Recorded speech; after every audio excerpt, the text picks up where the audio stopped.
Un peu d'émotion, mais aussi avec beaucoup de joie, qu'au nom de toute la famille assomptionniste, je vous accueille ici à Nîmes, dans cette maison de Gisèle. Quoi de plus normal quand on sait que le père d'Alzon a été près de 40 ans vicaire général à Nîmes. Cette soirée est une première de 5 conférences agencées, si je puis dire, par Madame Sylvie Varnet et le frère Robert Migliorini du journal La Croix. Il devait être des nôtres et fatigué, il a dû renoncer. Mais il a bien précisé partir en Nîmes, parce que c'est quelqu'un qui a du caractère. Vous le connaissez. Donc, un grand merci à Sylvie d'être au milieu de nous pour nous présenter ce module. Et puis pour surtout nous présenter Madame Sophie Askenoff, maître de conférence à l'université de Lille 3. Elle a osé traverser toute la France pour être au milieu de nous, mais elle ne regrette pas, malgré le vent froid, mais le soleil est là. Elle nous offre sa recherche approfondie de l'histoire, des ordres et congrégations religieuses en France, du Moyen-Âge à nos jours. Je vous laisse présenter tout à l'heure. C'est pas Paris de 68, mais c'est pas. Donc, un ouvrage de 1334 pages, qui est désormais la référence en histoire de l'Église et des instituts religieux, etc. Madame Sylvie Varnet interviendra la prochaine fois. Vous aurez de nouveau, plus précisément, les dates des prochaines conférences. Et je suis sûr que cette conférence de ce soir sera un appel pour nous-mêmes et pour ceux qui nous entourent, pour que la prochaine fois, nous soyons le double. Parce que Madame Sophie Askenoff, là, est en train de essuyer les plâtres. Voilà. Encore une fois, un grand merci à toutes les deux.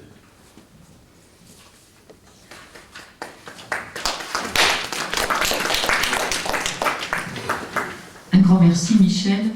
Bon, je vais prendre la parole, mais très rapidement, parce que voilà, c'est Sophie Askenoff qui va la prendre, juste pour vous présenter rapidement d'où est venue l'idée de ce cycle. Alors, en amitié de cœur avec les assomptionnistes, c'est pas comme assomptionniste que j'ai... C'est pas comme laïque assomptionniste que j'ai voulu concevoir ce cycle, mais c'est comme scientifique et historienne. Parce qu'il y a 30 ans, un historien qui est aujourd'hui décédé,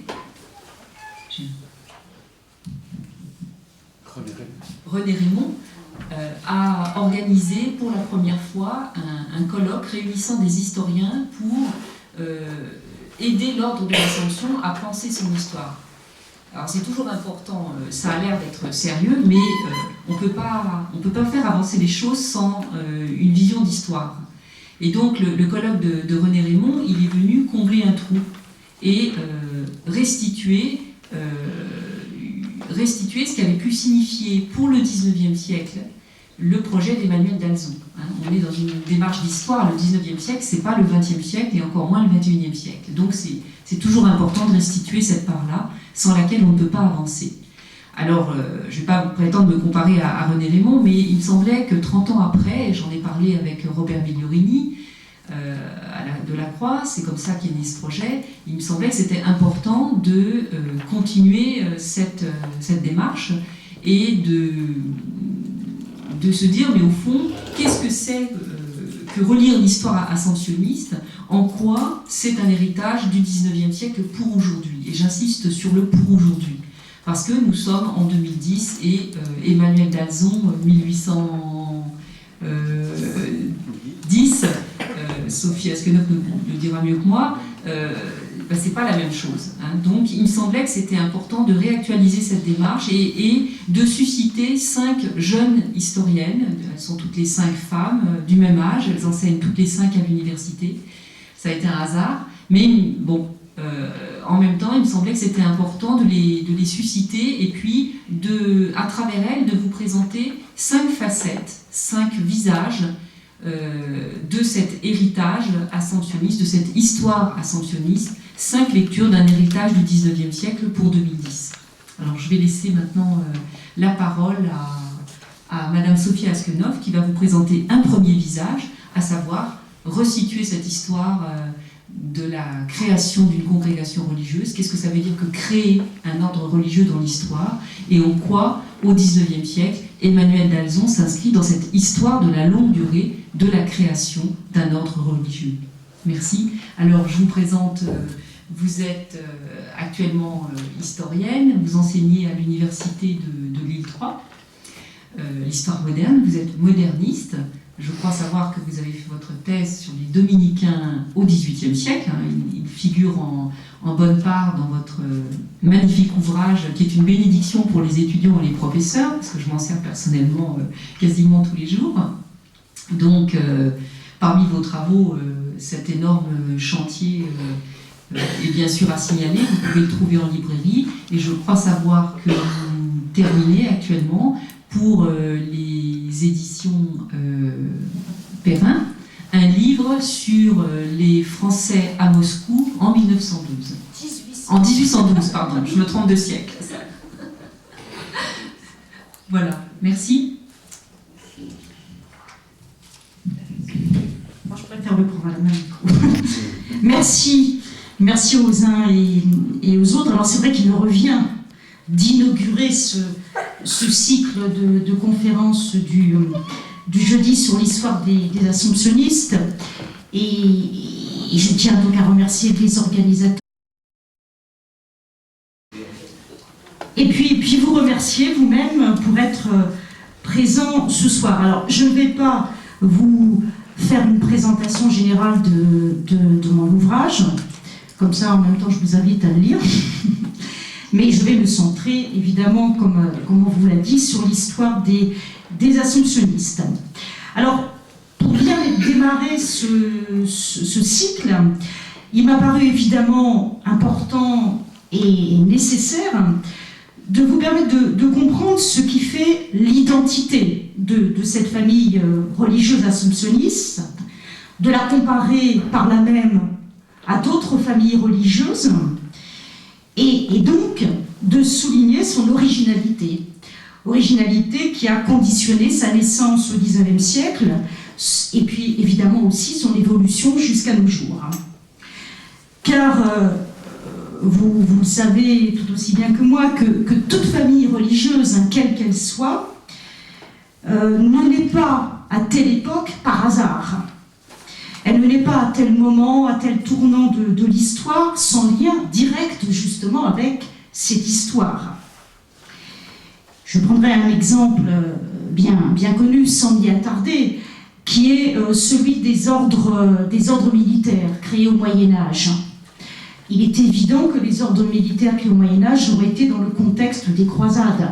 Il y a un lien direct, indissociable entre les uns et les autres. Si je prends un deuxième exemple, et je m'arrêterai là dans les exemples précis, à savoir celui des 4 ordres mendiants, fondés un petit peu plus tard au XIIIe siècle, donc au cœur du Moyen-Âge, fondés dans et pour la ville, ils l'ont été, et là encore c'est pas un hasard, à l'heure de la première grande croissance urbaine du Moyen-Âge. Donc toute famille religieuse forge son identité, d'abord par rapport à l'histoire, par rapport à l'événementiel et aux besoins exprimés de la population à tel moment de l'histoire. Alors, qu'en est-il des assomptionnistes? Bien sûr, je vais m'efforcer de répondre à cette question dans quelques minutes.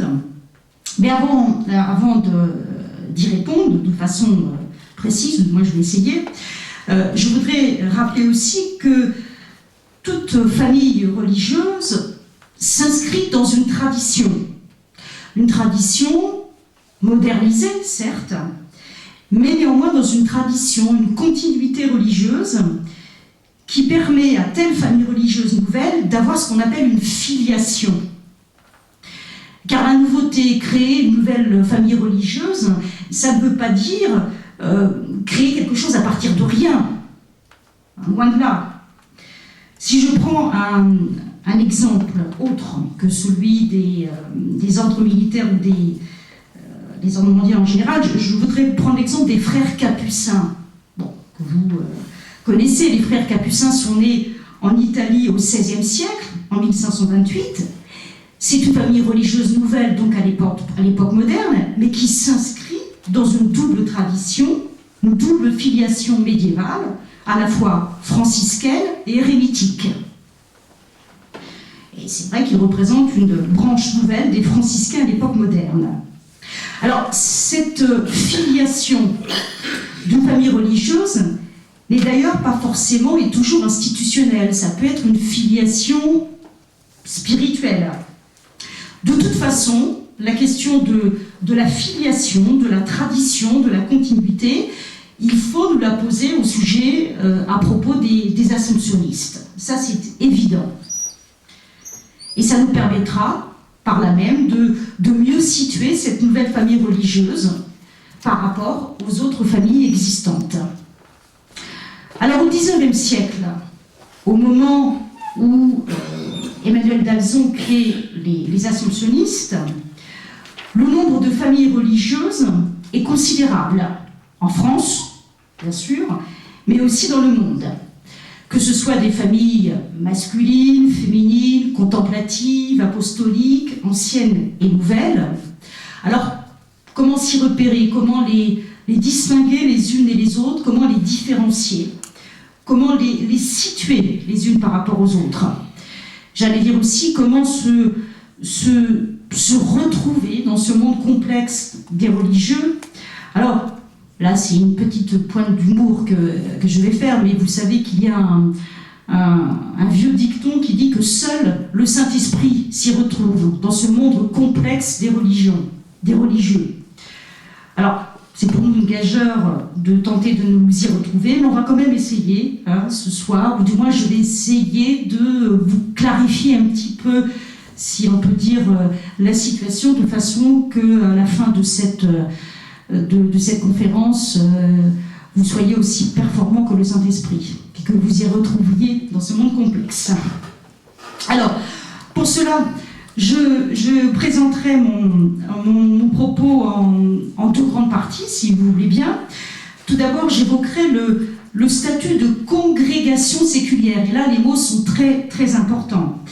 Statut de congrégation séculière qui est bien sûr celui des assomptionnistes, dans la fidélité, dans la filiation, je vais y revenir et y insister, dans la filiation au modèle tridentin. Autrement dit, j'expliquerai ce qu'est une congrégation religieuse distincte, différente de ce qu'on appelle un ordre religieux. Et en quoi ce modèle de congrégation s'inscrit dans la dynamique du Concile de Trente. Donc ce sera le but de ma première partie. Puis dans une seconde partie, je vous parlerai de l'adaptation de la famille assomptionniste à la réalité et à la modernité du XIXe siècle, comme l'expriment d'ailleurs d'autres familles religieuses nouvelles qui sont contemporaines des assomptionnistes et qui naissent au lendemain de la Révolution française. Nous retrouverons ainsi ce que je viens d'évoquer, à savoir la thématique de la filiation et de l'adaptation à l'histoire. Alors, pour vous aider un petit peu, vous allez me dire que c'est un petit peu scolaire, mais je vous ai fait distribuer un papier avec en particulier un tableau qui va vous permettre de situer hein, et de suivre en même temps donc, mes propos pour vous y retrouver, entre autres dans ce monde complexe des religieux. Alors, le premier point, ce que j'ai appelé une congrégation séculière dans la filiation tridentine. C'est peut-être un petit peu une expression un petit peu barbare, un petit peu complexe, mais il est évident que lorsqu'on ouvre un dictionnaire, ou bien une encyclopédie, ou encore tout ouvrage de référence en matière religieuse, on vous dit que les assomptionnistes constituent une congrégation. Une congrégation et non un ordre religieux.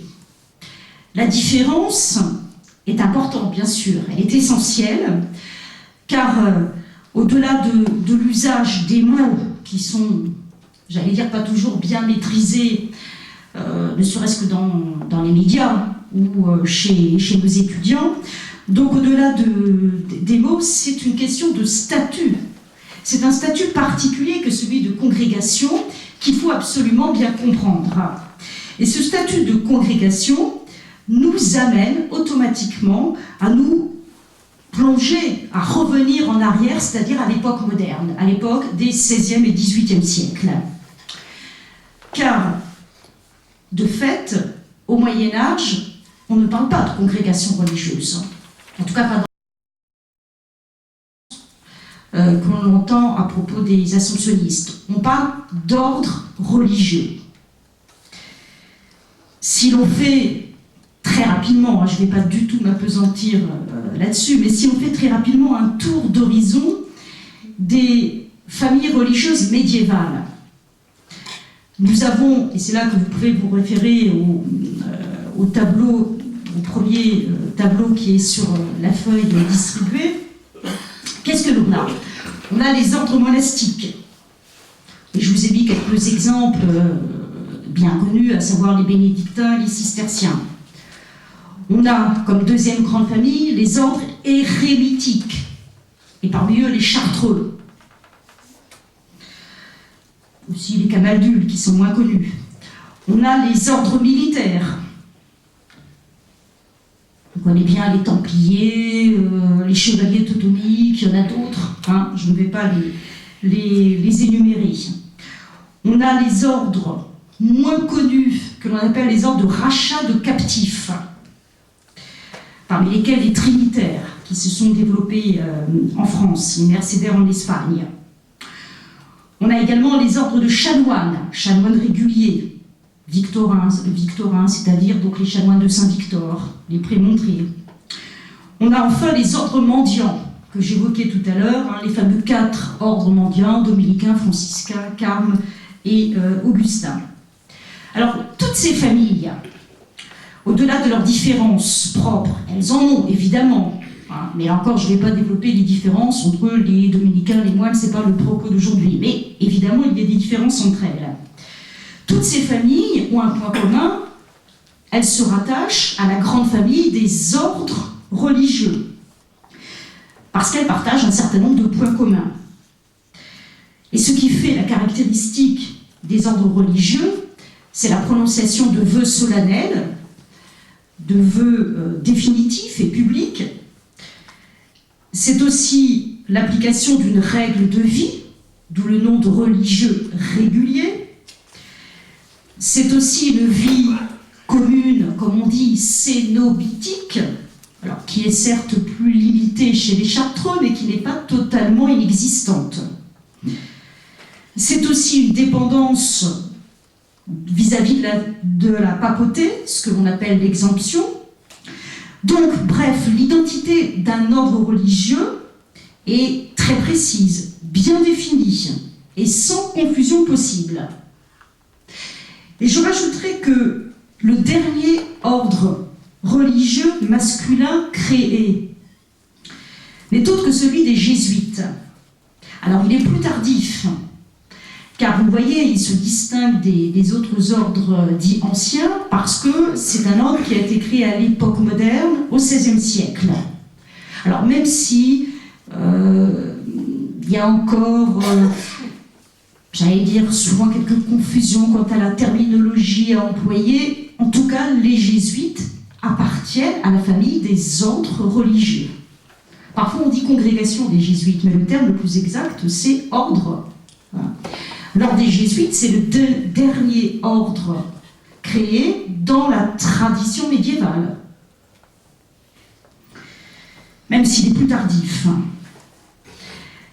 Alors, c'est vrai que l'ordre des jésuites peut paraître un petit peu anachronique par rapport aux autres, parce qu'il date de l'époque moderne, il peut paraître un petit peu dépassé, dans la mesure où justement les temps modernes vont voir la naissance et le développement d'une nouvelle forme de vie religieuse, originale, distincte des ordres, qui est celle des congrégations.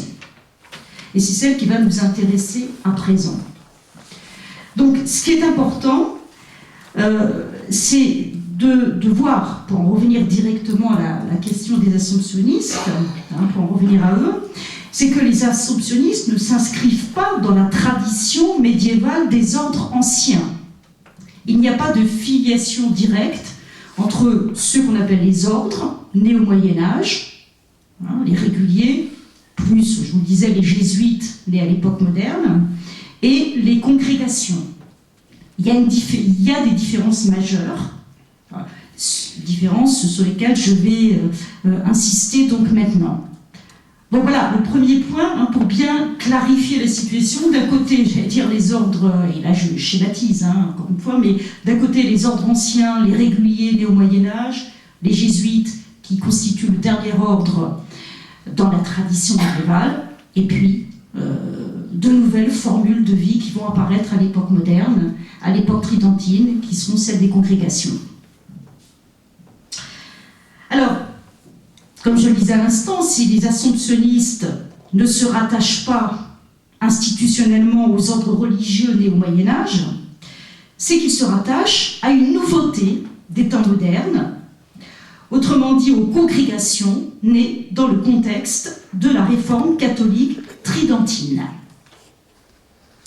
Alors, je vais rappeler brièvement le contexte qui a donné naissance à cette nouvelle formule de vie religieuse qui est celle des congrégations ainsi que celle des sociétés de vie apostolique. Et là, vous verrez, je m'appuie sur le deuxième schéma, toujours sur la même page. Alors, il est clair déjà que le contexte est différent du Moyen-Âge. Le contexte est celui d'une époque marquée pour l'Église catholique par trois grandes inquiétudes. Et on verra tout à l'heure si ces inquiétudes, on les retrouve à l'époque du Père d'Alzon au XIXe siècle. Alors, première inquiétude, à partir de la première moitié du XVIe siècle, c'est la naissance et la diffusion des protestantismes. Et je dis bien d'ailleurs des protestantismes et non pas du protestantisme, puisqu'il y a plusieurs formes de protestantisme, ça va du calvinisme, luthérianisme, presbytérianisme, etc. Bon, je ne développe pas là encore. Donc, une première réalité nouvelle des temps modernes. Deuxième inquiétude, deuxième réalité des temps modernes, c'est la crise interne de l'Église catholique, dès la fin du Moyen-Âge d'ailleurs. Crise interne qui est dénoncée entre autres, par de nombreux hommes de lettres contemporains, tels, pour n'en prendre que quelques-uns, Rabelais, Erasme, Marguerite de Navarre, etc. Ils sont nombreux à critiquer les dérives de l'Église catholique dès la fin du Moyen-Âge et à l'époque de la Renaissance. Bon, donc ça c'est une réalité bien présente à la fin du Moyen-Âge et au début de l'époque moderne. Troisième réalité, troisième inquiétude, à savoir la dureté des temps, la misère, dont souffre une partie importante de la population. Alors vous pouvez me dire, bon, au Moyen-Âge aussi, c'est une période difficile pour les populations, c'est un fait. Mais ce qu'on appelle la période moderne, donc à partir du XVIe siècle, c'est une période qui est marquée très fortement d'une part par la guerre, qu'elle soit la guerre civile, la guerre de religion entre catholiques et protestants, mais c'est aussi la guerre extérieure, donc une guerre qui est constamment présente. C'est aussi une époque marquée par les épidémies dévastatrices, notamment les épidémies de peste, et puis les terribles crises alimentaires, qu'elles soient disette ou famine, qui font des ravages dans la population, surtout à l'âge de ce qu'on a appelé le petit âge glaciaire, c'est-à-dire une époque de refroidissement climatique. Ces trois fléaux, parce que c'est ce qu'on appelait les trois fléaux d'anciens régimes, ont fortement marqué les populations à tel point que pratiquement chaque jour, les populations, avant de démarrer la journée, priaient en demandant à Dieu de leur épargner ces trois fléaux, affamés, pestés, bello, liberalos, dominés, Seigneur, délivre-nous de la famine, de la peste et de la guerre. Bon, donc ça, c'est le contexte de l'époque moderne. Donc on a là, en matière, j'allais dire, de contexte, trois bonnes et grandes raisons. D'abord, pour réfléchir sur la place et le rôle de l'Église face à cette réalité. Et ensuite, peut-être pour proposer concrètement de nouvelles formes de vie religieuse plus adaptées à la réalité des temps présents. Et c'est ainsi que les cardinaux réunis en Italie entre 1545 et 1563, c'est le fameux Concile de Trente, prennent acte de la situation et ils expriment leur volonté d'une part, de reprendre en main les fidèles et le clergé, certains, et ils sont de plus en plus nombreux, à être séduits par le protestantisme. D'autres s'éloignent dans leur vie quotidienne des valeurs et des vertus catholiques. Et puis, il y a aussi toutes ces populations qui sont victimes, comme je le disais à l'instant, de la misère des temps.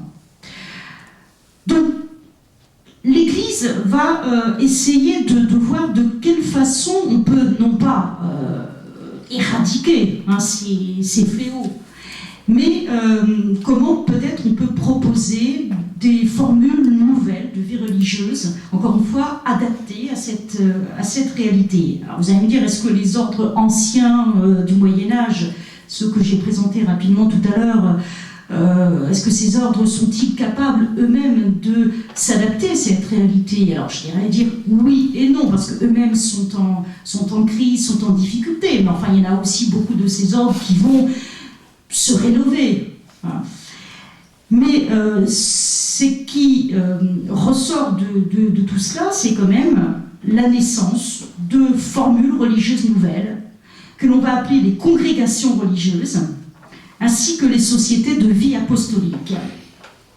Pour l'Église catholique, c'est une façon d'essayer de réduire ces trois inquiétudes, d'agir avec davantage d'efficacité, de perspicacité, et c'est surtout manifester une volonté de s'adapter, j'insiste vraiment là-dessus, de s'adapter au temps nouveau.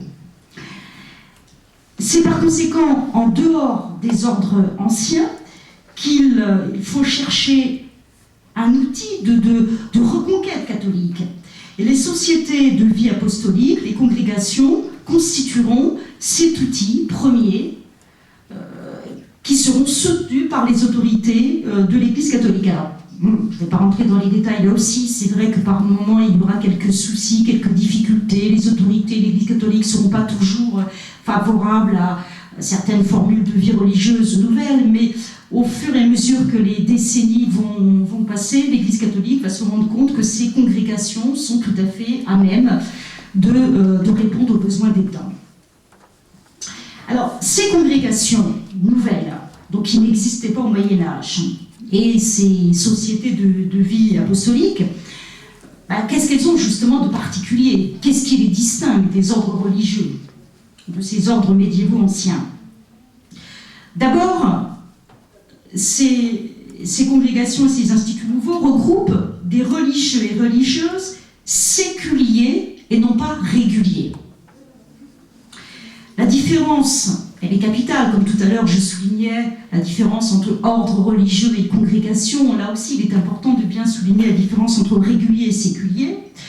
En tant que séculiers, ces nouveaux religieux sont et seront de fait davantage dans le monde que les réguliers, davantage engagés au service des fidèles qui ont besoin d'eux. Ils vont prononcer des vœux simples et non pas des vœux solennels, définitifs, à vie. Les sociétés de vie apostolique n'en prononceront d'ailleurs même pas.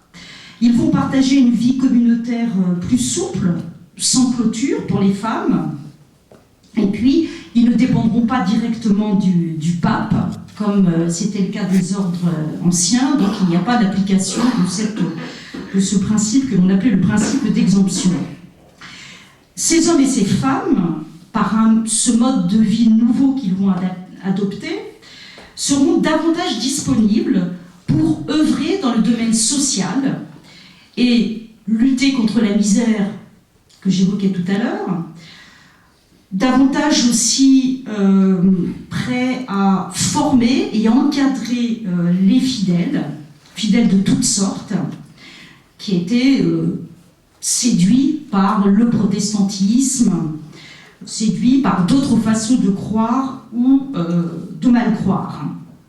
Alors de fait, ces congrégations, on les voit s'investir avec énergie, avec passion dans le domaine de l'enseignement, entre autres, dans le domaine des missions, dans le domaine des œuvres de charité diverses, que ce soit des soins médicaux, recueil des enfants abandonnés, etc., etc. Ces religieux et religieuses d'un nouveau temps sont sur tous les terrains d'apostolat et de misère, vivant même d'ailleurs une diversité d'apostolats au sein d'une même famille religieuse. Ils traduisent donc avec force ce que on peut appeler l'Église incarnée, et ils développent une spiritualité humaniste, christocentrique.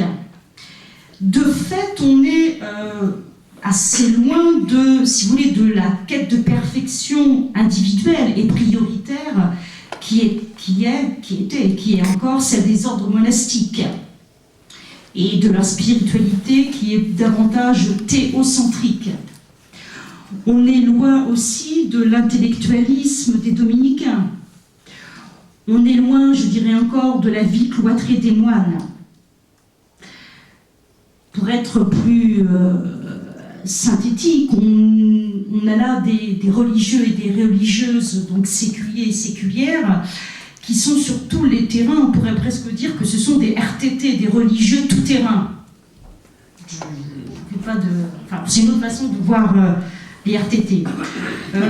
Autrement dit, des RTT, des religieux tout-terrain, pleinement engagés dans la société, qui sont constamment en mission à l'intérieur ou à l'extérieur du pays, puisqu'il ne faut pas oublier aussi qu'à l'époque moderne, donc toujours dans cette période qui va du XVIe au XVIIIe siècle, c'est l'époque des grandes découvertes, de la multiplication des contacts avec l'Amérique, sur le développement du grand commerce maritime, et bien sûr cela incite aussi les religieux à s'investir dans ces missions donc extérieures, à vouloir, à tenter de christianiser que ce soit les Indiens ou les populations d'Asie. Alors, parmi tous ces missionnaires, donc ces missionnaires tout-terrain, il y a deux catégories sociales en particulier qui sont, j'allais dire, à pied d'œuvre dans cette dynamique de mission, qui sont en quelque sorte en première ligne. Ces deux catégories, ce sont les prêtres et les femmes. Les premiers, en effet, donc les prêtres, à une époque où le message de l'Église tridentine va dans le sens de la réhabilitation du prêtre, donc ces prêtres vont voir s'ouvrir à eux deux nouvelles formes de vie religieuse possibles, à savoir des congrégations spécifiquement cléricales. c'est-à-dire, et donc là vous l'avez sur le schéma, congrégation donc religieuse cléricale qui accueille des religieuses qui veulent être à la fois religieux et prêtres, ce que ne sont pas forcément, ou ce que n'étaient pas forcément les moines. Hein, on peut très bien être moine sans être prêtre. À partir du moment où on entre dans une congrégation religieuse cléricale, c'est dans la finalité, le but, entre autres, d'être prêtre et de vivre sa prêtrise d'une certaine façon. Alors, ces congrégations spécifiquement cléricales, il y en a donc plusieurs qui naissent et qui se développent à l'époque moderne. Et je vous ai mis en particulier, à titre d'exemple, celle des Montfortins. Hein, des Montfortins, congrégation séculière cléricale qui a été créée au début du XVIIIe siècle par un Vendéen qui est Grignon de Montfort. Et c'est vrai qu'il y a un certain lien, j'allais dire, entre la congrégation des Assomptionnistes et la congrégation des Montfortins. Enfin, il y a une filiation, quoi. Hein, je reviens sur cette notion-là. Et puis, il y a aussi des sociétés de vie apostolique cléricales qui naissent au XVIIe siècle, et donc vous les connaissez bien, enfin, je pense, hein, ce sont les oratoriens, les lazaristes, les eudistes, les suspiciens.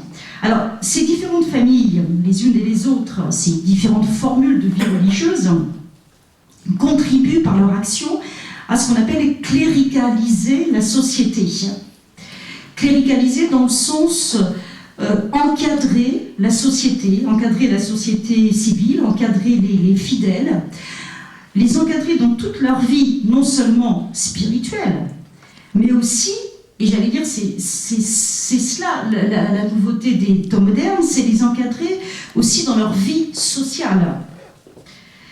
Ces prêtres engagés dans ces congrégations, non seulement ils insistent sur le dogme catholique, qui est, je le disais tout à l'heure, menacé par les protestants. Hein, ils insistent sur le dogme, sur le catéchisme, donc sur la volonté de mieux encadrer, de mieux catéchiser les populations. Mais ils sont présents aux côtés des fidèles, pas seulement donc à l'église le dimanche, mais ils sont, comme je le disais, enseignants, ils sont directeurs de conscience. Il y a un engagement, enfin le prêtre, en particulier au XVIIe siècle, est véritablement un personnage phare de la société du XVIIe siècle. Et c'est pas l'image uniquement du prêtre dans son église, ou c'est pas uniquement l'image du prêtre derrière l'autel ou l'image du prêtre dans son confessionnal. Non, il est là au cœur de la société. Il est là à côté des hommes, j'allais dire, dans leur vie quotidienne. Et ça, c'est vraiment donc l'objectif de ces congrégations cléricales, c'est-à-dire d'être présente, vraiment présente, au cœur de la société. Pour les femmes, puisque je disais que le deuxième groupe qui va beaucoup s'investir à l'époque moderne au sein des congrégations, ce sont donc les femmes. On voit effectivement naître et se développer des congrégations donc féminines, des congrégations séculières comme les dames de Saint-Maur, qui vont entre autres se spécialiser dans l'éducation, qui vont ouvrir des pensionnats pour jeunes filles. Vous avez aussi des compagnies féminines laïques, comme très connues les filles de la charité, qui sont très présentes sur le terrain, hein, qui essaient à leur façon, avec leurs faibles moyens, d'aider la population, de leur apporter des soins à domicile.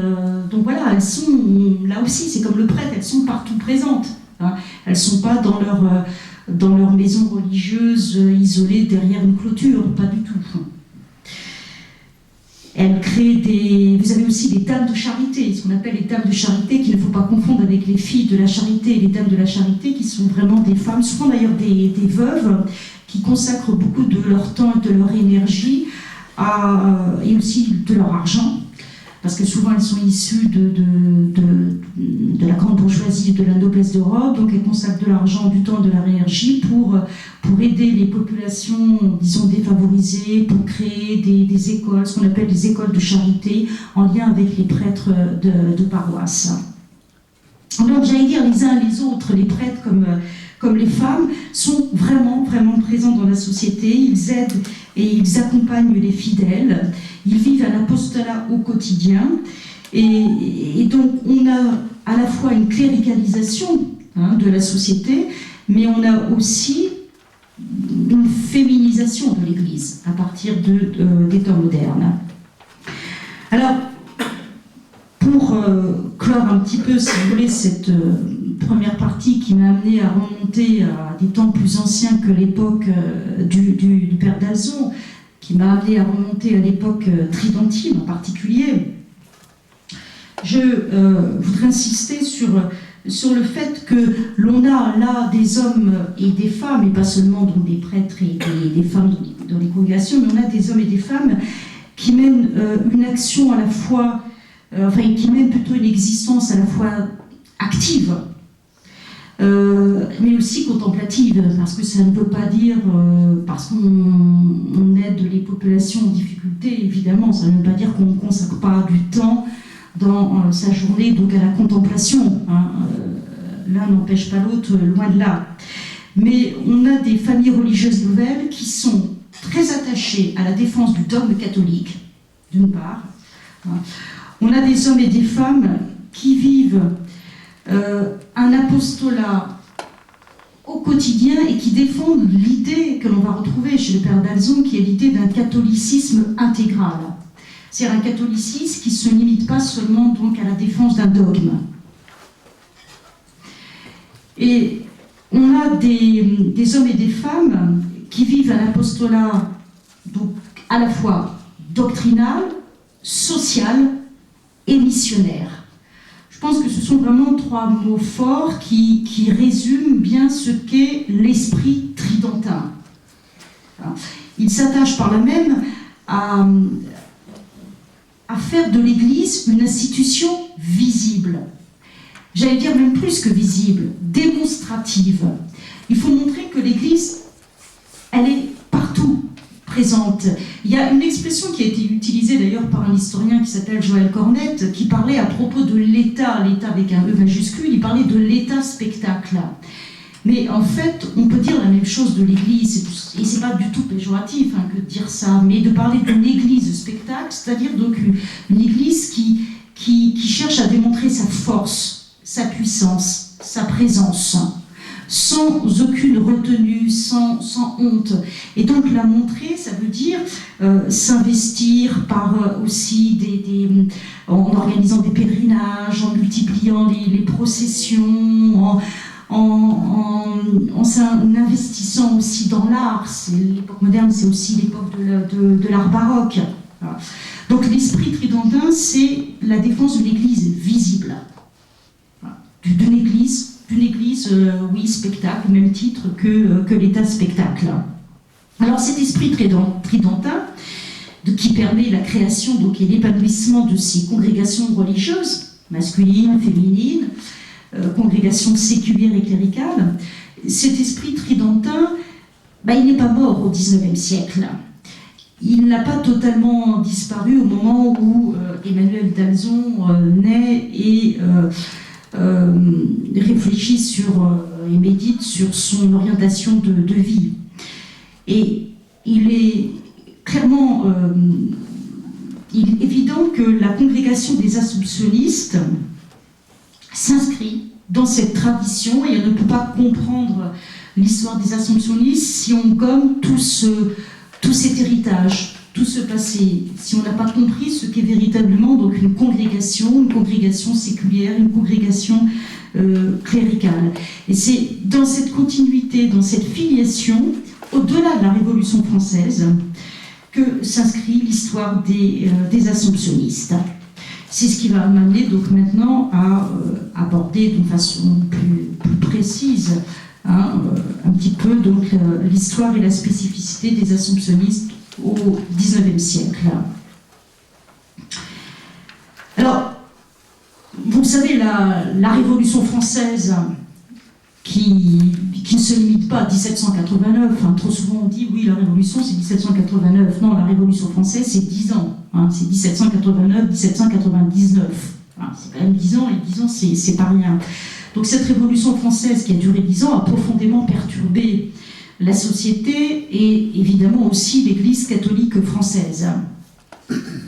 Mais à l'aube du XIXe siècle, on observe une nouvelle dynamique spirituelle accompagnée d'une volonté de reconquête de la société française qui finalement n'a pas adhéré au nouveau culte révolutionnaire. On a essayé, en particulier au moment de la terreur avec un T majuscule, hein, dans les années 1793-94, on a essayé de déchristianiser la France, déchristianiser la société en proposant de nouveaux cultes, le culte de la raison, de l'être suprême, etc. Bon, malgré tout cela, il faut se rendre à l'évidence, la société française reste quand même profondément marquée, et on peut le comprendre, par l'héritage chrétien. Et on voit au début du XIXe siècle, peu à peu, la renaissance des ordres religieux qui avaient été victimes de la Révolution française, qui avaient dû, entre guillemets, fermer leurs portes. On voit donc réapparaître les ordres religieux anciens de l'avant-révolution, entre autres les jésuites en 1814, les bénédictins en 1837, les dominicains en 1843, bon, etc. Donc les ordres religieux anciens réapparaissent, mais se pose la question, comme au XVIe siècle, de l'adaptation au temps nouveau. Est-ce que ces ordres anciens, donc qui remontent au Moyen-Âge, est-ce qu'ils sont donc à même de prendre en compte la nouveauté de l'époque contemporaine ? On observe d'ailleurs que certains hommes rêvent de, et je dis bien rêvent, de la reconstitution à l'identique d'une chrétienté médiévale. Au début du XIXe siècle, on entend ça, on voit ça. Certains hommes avec passion se disent qu'il faut revenir aux temps médiévaux. Alors, toute ce rêve est alimenté par un certain nombre de livres qui paraissent, et je pense entre autres à Chateaubriand qui publie en 1802 Le génie du christianisme. On a aussi des gens qui, on peut les considérer d'une certaine façon comme des utopistes, hein, comme Montalembert, qui appelle, et là je vais citer sa phrase, ou du moins son expression, qui appelle de ses voeux la reconstitution de son cher Moyen-Âge. Comme, hein, c'est ce qu'il dit. Mais cette nostalgie des temps anciens, cette nostalgie romantique et anachronique, beaucoup vont se rendre compte que, oui, il s'agit bien d'une nostalgie, mais qu'on ne peut pas revenir en arrière. Hein. La situation a évolué, les temps ont changé, la population, on ne peut pas gommer non plus la Révolution française, donc il faut prendre la réalité comme elle est. Et alors peut-être faut-il créer là encore de nouvelles formules de vie religieuse. On est dans on est dans le même état d'esprit qu'au XVIe siècle. Alors, au XVIe, XVIIe siècle, c'est à l'époque de la réforme tridentine. Et les assomptionnistes du père d'Alzon seront de ces hommes qui proposent une formule religieuse adaptée vraiment à la réalité du XIXe siècle. Ils ne sont pas, le père d'Alzon n'est absolument pas un utopiste, un rêveur qui rêve comme Montalembert ou Chateaubriand qui veut revenir au Moyen-Âge. Absolument pas.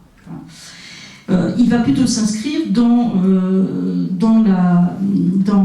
la filiation tridentine avec les trois axes d'apostolat que sont l'apostolat doctrinal, je l'ai dit tout à l'heure, l'apostolat social et l'apostolat missionnaire, mais évidemment avec des spécificités propres au XIXe siècle. Alors, cette congrégation assomptionniste, donc fondée officiellement en 1850 par Emmanuel d'Alzon, est une congrégation cléricale. Congrégation cléricale au même titre, rappelez-vous, que les Montfortins, que vous avez là, ou les rédemptoristes. Elle regroupe donc avant tout des prêtres, ayant pour tâche naturelle et j'allais dire identitaire en tant que prêtre de défendre le dogme. Le dogme est diffuser la doctrine. Les trois fonctions du prêtre sont quand même avant tout d'enseigner le dogme, de célébrer les offices et de distribuer les sacrements. Or, ces trois fonctions du prêtre, elles sont réaffirmées au début du XIXe siècle et en même temps démontrées avec force par l'Église catholique, à l'heure où quand même l'idéal révolutionnaire n'est pas totalement mort. Et cet idéal révolutionnaire n'est pas mort et a même quand même tendance à gagner du terrain. Alors qu'est-ce que j'entends par là quand je parle d'idéal révolutionnaire ? D'abord, il faut dire une chose, c'est que la France, au moment où le père d'Alzon donc crée les Assomptionnistes, la France vient de subir quand même 3 révolutions. Bon, la Grande Révolution 1789-1799, mais c'est aussi la Révolution de 1830 qui a été très anticléricale, qui a été assez violente, en particulier contre les jésuites. C'est quand même très polarisé sur les jésuites, qui ont été dénoncés comme ennemis du peuple. Et puis enfin, il y a eu la Révolution de 1848, moins violente, c'est vrai, moins anticléricale que celle de 1830. On voit même d'ailleurs en 1848 des religieuses sur les barricades. Pas tant, faut pas donc exagérer, pas tant pour défendre la révolution, mais plutôt pour aider les blessés, les mourants, mais de quelque bord politique qu'ils soient. Et je pense entre autres aux filles de la charité, à la fameuse aussi Rosalie Rendu, à qui on a consacré un livre il n'y a pas si longtemps que cela. Donc voilà, on a des religieux sur les barricades. Mais dans cette première moitié du XIXe siècle, les jésuites qui ont refait surface, qui se développent au début du XIXe siècle, restent quand même victimes d'un anti-jésuitisme qui est toujours latent. Il existait déjà au XVIIIe siècle, il est même très, très prégnant au XVIIIe siècle. Il est encore bien présent et il est alimenté par toute une littérature anti-jésuite, c'est celle d'Eugène Sue, de Béranger, de Michelet et d'autres. Donc pour quelqu'un comme Emmanuel d'Alzon, il n'est pas question de mobiliser sa foi derrière les jésuites, derrière des jésuites qui sont considérés comme aussi trop laxistes sur le plan doctrinal, sur le plan moral plutôt, je dirais plutôt sur le plan moral, et des jésuites qui ont peu d'esprit communautaire. Alors, si la révolution de 1848 a été assurément moins violente, moins anticléricale que celle de 1830, elle a laissé des traces. Et pour un certain nombre de militants révolutionnaires, républicains, elle associe naturellement d'un côté la monarchie et l'Église, et de l'autre la République et l'anticléricalisme.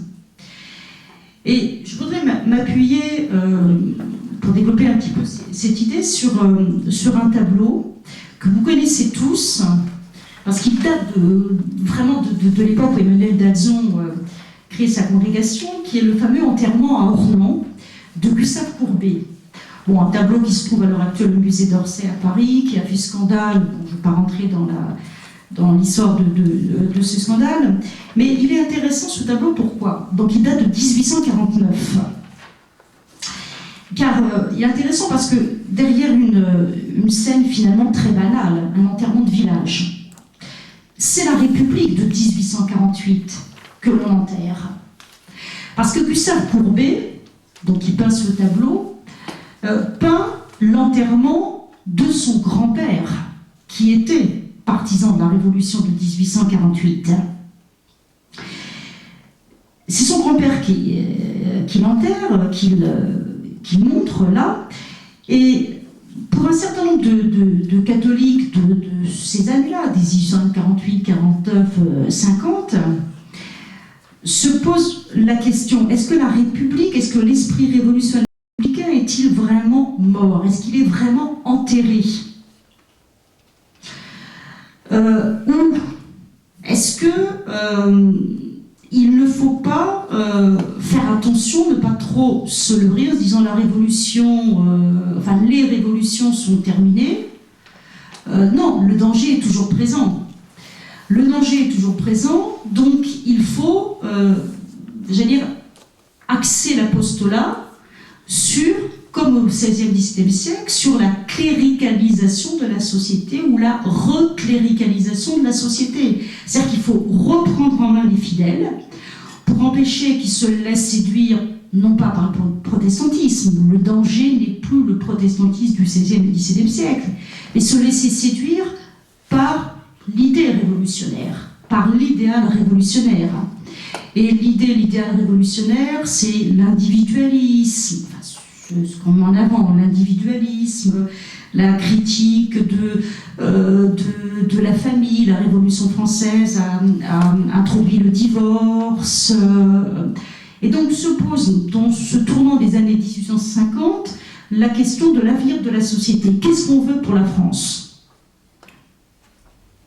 Une France christianisée, rechristianisée, entourée, encadrée par un clergé, ou une société républicaine, et pour beaucoup de gens, même si c'est pas tout à fait exact, mais pour beaucoup de gens, républicanisme, ça veut dire anticléricalisme, enfin c'est associé à anticléricalisme.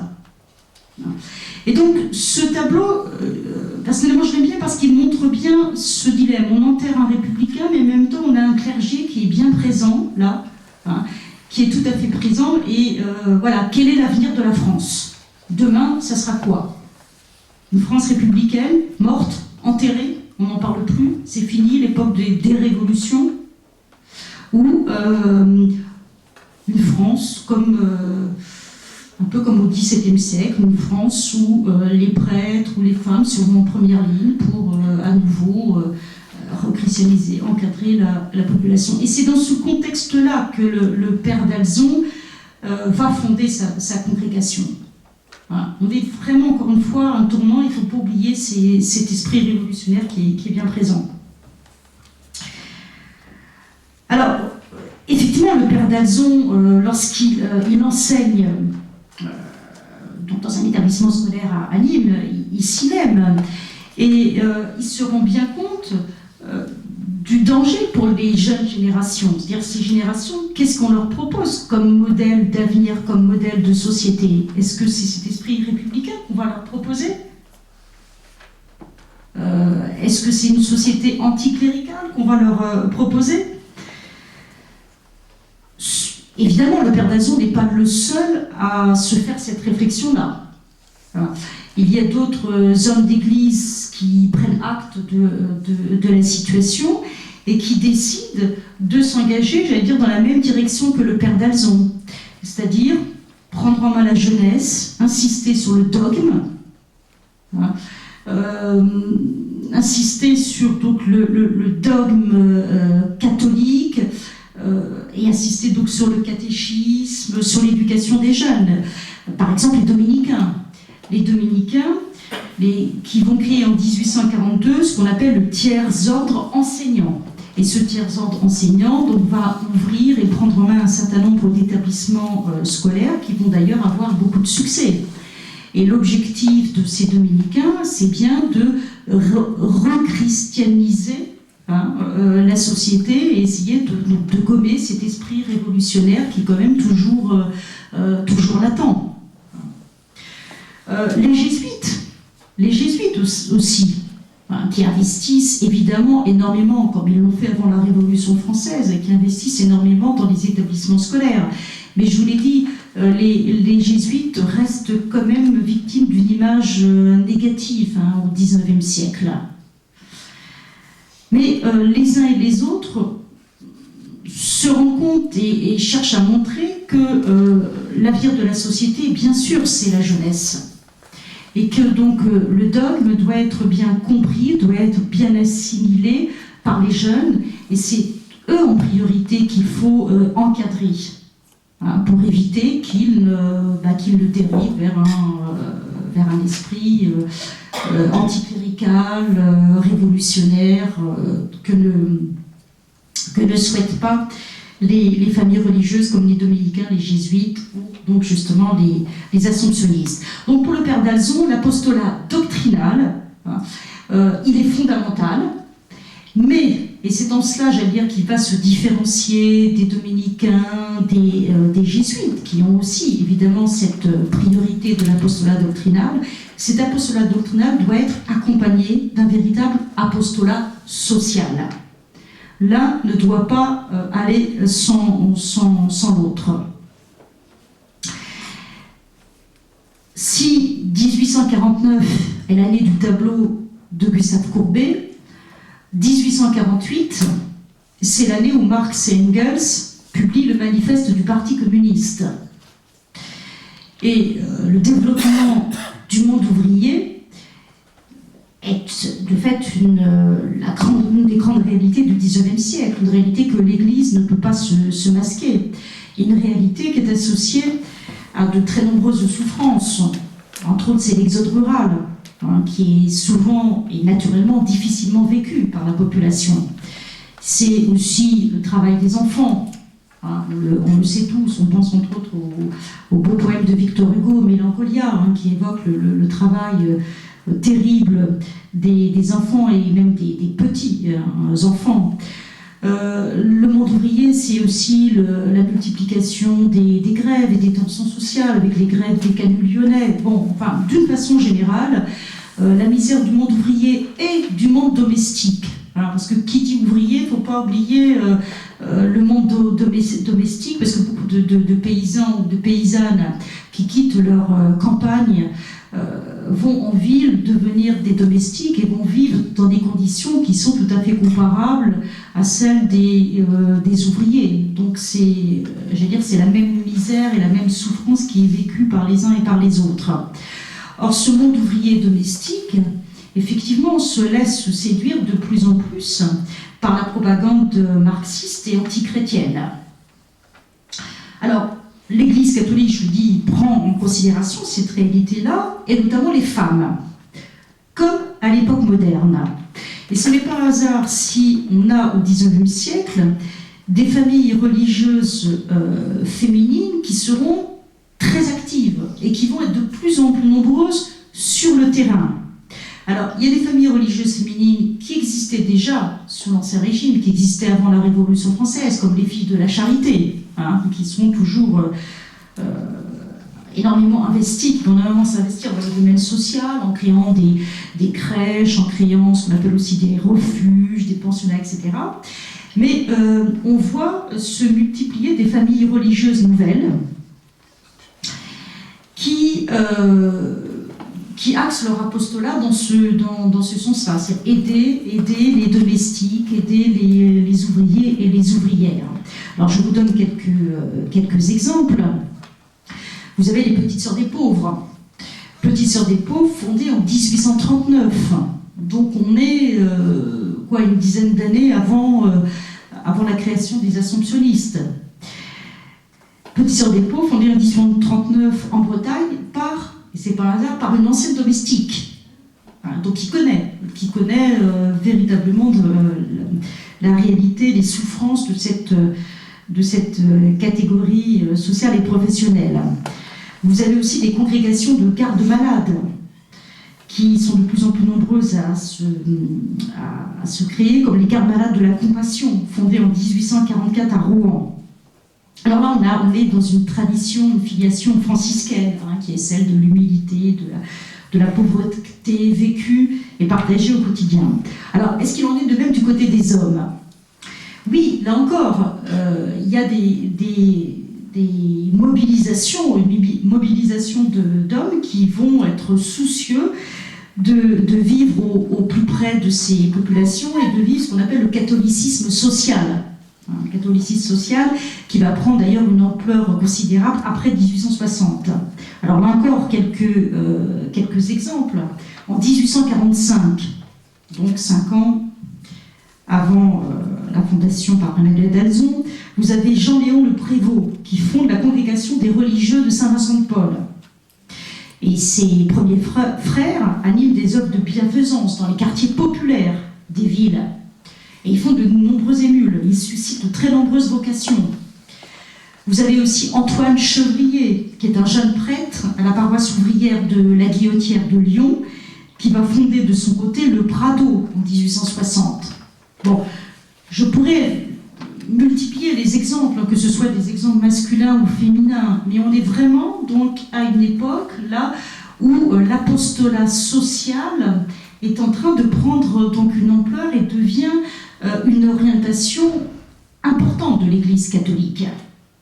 Et là encore, c'est dans ce contexte que le père d'Alzon donc réfléchit et évolue. Et lui aussi va pouvoir s'inscrire dans ce mouvement de catholicisme social sans pour autant qu'il soit exclusif. C'est-à-dire qu'il ne veut pas, au même titre que certaines congrégations religieuses, se spécialiser dans l'apostolat social, dans l'apostolat ouvrier. Voilà.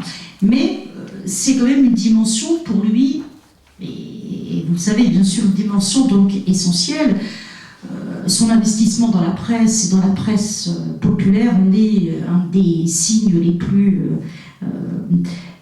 présents. La presse est évidemment un outil moderne qu'il faut savoir utiliser, qu'il va savoir utiliser pour toucher, capter, je dirais même captiver les ouvriers. D'où donc la fondation du Pèlerin, la Croix, c'est même ce quotidien populaire à 1 sou, donc qui doit être abordable pour les ouvriers qui n'ont pas évidemment des salaires mirobolants. La mobilisation du père d'Alzon se fait aussi en faveur des pèlerinages, avec l'association Notre-Dame du Salut, les fameux trains blancs, qui rappellent les démonstrations de l'époque tridentine. On est tout à fait dans cette dimension de l'Église visible qui doit se montrer. Comme je le disais, au XVIIe, XVIIIe siècle, l'Église est là, elle est présente, elle est visible, surtout l'Église spectacle. On retrouve cela, donc l'idée d'un catholicisme visible, non pas le catholicisme de l'ombre, de la clandestinité, pas du tout. Le père d'Alzon n'a pas peur d'investir le paysage comme la société française. Donc les assomptionnistes s'engagent à fond dans un apostolat original, à la fois doctrinal, comme les dominicains, comme les jésuites ou autres, mais aussi dans un apostolat social, donc dans un apostolat diversifié, qui n'est pas exclusif d'une catégorie sociale, car la menace anticléricale, déchristianisatrice, elle est toujours là, même de plus en plus là. Donc il faut être vigilant, il faut être actif sur tous les tableaux, sur tous les terrains de mission. Voilà. Il faut vraiment comprendre que le tableau, pour reprendre cet exemple-là, le tableau de Gustave Courbet n'est pas seulement donc une œuvre d'art, mais il est vraiment la révélation d'un dilemme pour l'avenir de notre pays. Société républicaine anticléricale d'un côté, ou société chrétienne, je dirais même intégralement chrétienne. Et les femmes, on vient de le voir, et d'ailleurs il y a eu un très beau livre, enfin une très belle thèse de Jean-Paul Lambois sur le développement des congrégations féminines au XIXe siècle. Il montre l'importance et la multiplication de l'investissement donc féminin au XIXe siècle.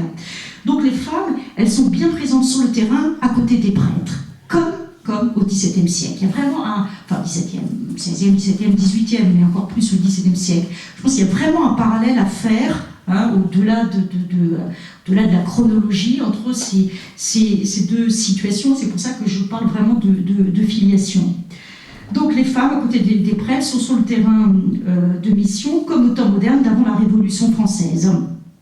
D'où aussi la volonté du père d'Alzon de faire participer, d'associer donc les femmes à sa fondation. Sa fondation qui est une congrégation, j'ai dit, cléricale, mais qui doit aussi, pour être encore plus présente, associer des femmes et proposer donc différentes formules féminines assomptionnistes. C'est ainsi que naissent les Oblates en 1865, les petites sœurs de l'Assomption en 1865, et puis d'autres familles féminines attachées directement donc à la grande famille assomptionniste. Et c'est ensemble, prêtres, femmes et laïcs, tous ensemble, qu'ils vont vivre un apostolat encore une fois doctrinal et social, inscrit dans la tradition tridentine. Enfin, cet apostolat des assomptionnistes doctrinal et social, il est tout naturellement, bien sûr, missionnaire, universel, et tout particulièrement œcuménique.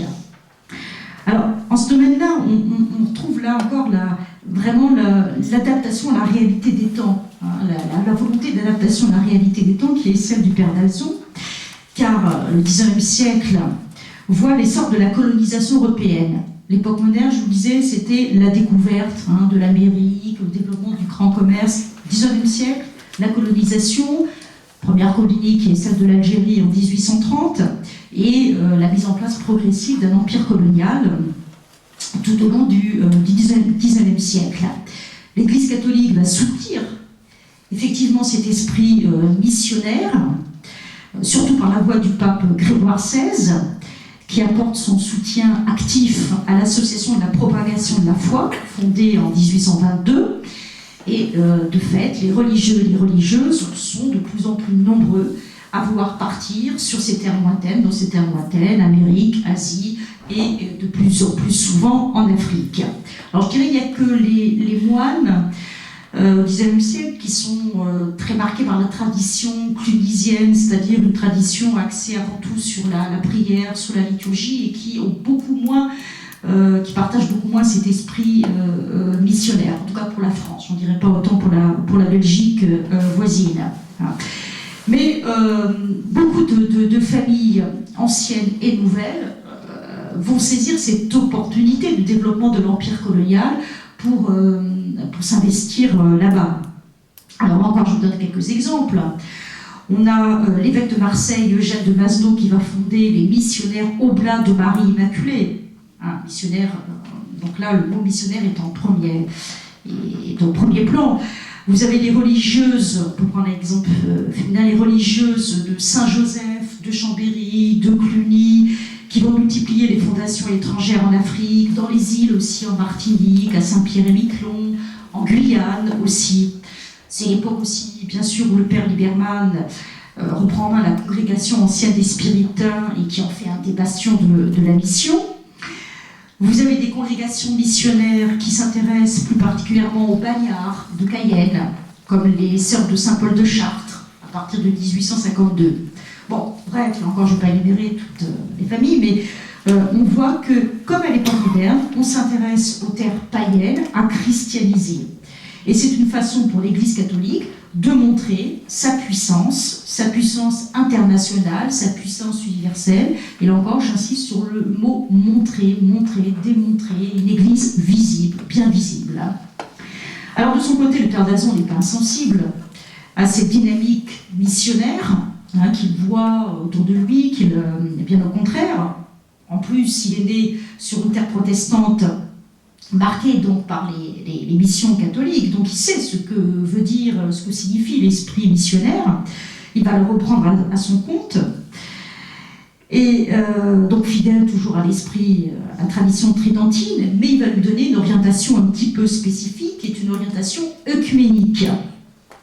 En 1853, le jeune Emmanuel d'Alzon prononce une série de conférences dans la cathédrale de Nîmes, donc tout près d'ici, sur le thème de l'unité chrétienne, qu'il appelle de ses vœux.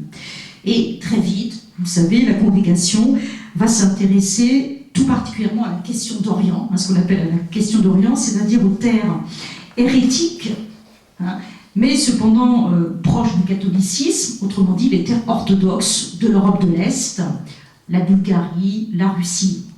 Et la fondation des Oblates de l'Assomption en 1865, dont je parlais il y a quelques minutes, le conforte dans cette orientation apostolique et œcuménique, puisque ces Oblates vont énormément s'investir en Russie, et jusqu'à aujourd'hui, en Russie, en Bulgarie, en Roumanie, enfin dans ce qu'on appelle aujourd'hui les pays d'Europe de l'Est. La mission d'Orient, comme on disait à l'époque, va cesser de se développer grâce notamment au père Victorin Jalabert à la fin du 19e, au début du 20e siècle. Alors, il ne s'agit pas de lutter contre les païens, comme en Afrique, ce qu'on appelait donc les païens en Afrique ou en Asie, mais là contre des hérétiques, comme au temps de l'Église primitive, comme au temps de Saint-Augustin. Et cette dernière référence à Saint-Augustin n'est pas un hasard. Et c'est un peu par là que je voudrais terminer, parce que si cet esprit missionnaire des Assomptionnistes s'inscrit, vous allez me dire, je ne cesse de le répéter, mais c'est vrai, donc dans la tradition tridentine, réactualisée avec le mouvement colonial du 19e, 20e siècle, il trouve aussi son inspiration et sa filiation dans la spiritualité augustinienne. Saint-Augustin, évêque d'Hippone, n'a-t-il pas lutté contre les hérétiques ariens? N'a-t-il pas défendu avec force la doctrine catholique face aux dérives hérétiques de son temps? Alors, certains lui ont reproché sa véhémence à la conversion des populations. Autrement dit, cette fameuse doctrine qui a été créée, j'allais dire, après Saint-Augustin, cette fameuse doctrine qu'on appelle la doctrine du compere intrare. C'est quoi cette doctrine du compere intrare? Ça veut dire, si je traduis donc le latin, c'est-à-dire entrée de force. Alors, je vous ai mis un passage de l'évangile de Saint-Luc que vous connaissez, qui est la fameuse parabole du banquet, et qui sert de parabole du banquet ou des invités au repas, différentes façons de présenter, ou du grand repas, comme il est décrit là, et qui sert de référence de base à ce qu'on a appelé la théorie du compere intrare. Donc vous connaissez, j'allais dire, vous connaissez l'histoire, donc ce personnage donc, qui fait un grand repas, qui invite les invités ne viennent pas au repas, et qui dit donc à son domestique, à son serviteur, donc va voir dehors, et ramène les pauvres, les infirmes, les aveugles, etc.